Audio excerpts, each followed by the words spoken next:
The NHL player tiers for the 2025-26 season reveal a fascinating landscape of talent, with Connor McDavid standing as the undisputed pinnacle of hockey excellence. But the real intrigue lies in the tiers below, where debates rage and opinions clash. Take Sidney Crosby, for instance, whose ageless performance sparks controversy.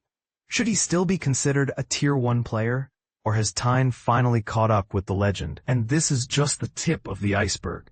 This year's rankings, crafted by a panel of experts including general managers, coaches, scouts, and data analysts, delve deep into the nuances of player performance. It's not just about goals and assists. It's about impact, potential, and the intangible qualities that separate good players from great ones.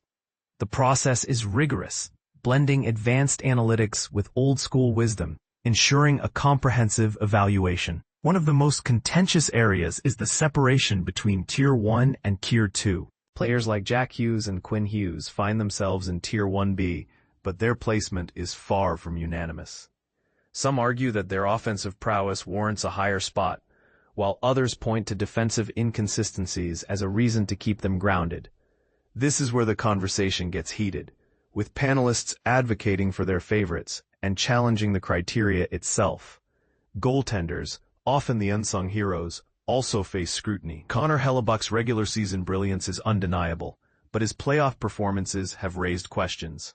Is a single player's postseason struggles enough to knock them out of the MVP tier?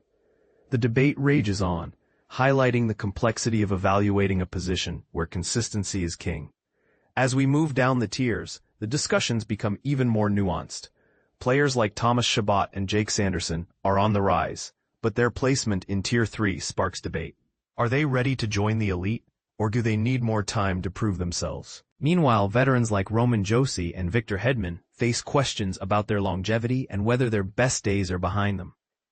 The rankings also shed light on the league's future stars.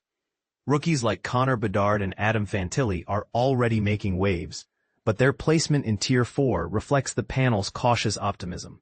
These young talents have the potential to soar, but they must first navigate the challenges of the NHL. In the end, these tiers are more than just a list. They're a snapshot of the NHL's current state and a glimpse into its future. They invite fans and experts alike to engage in spirited debate, to question, and to celebrate the diversity of talent in the league. So, who do you think deserves a higher spot? And who's flying under the radar? The conversation is just beginning.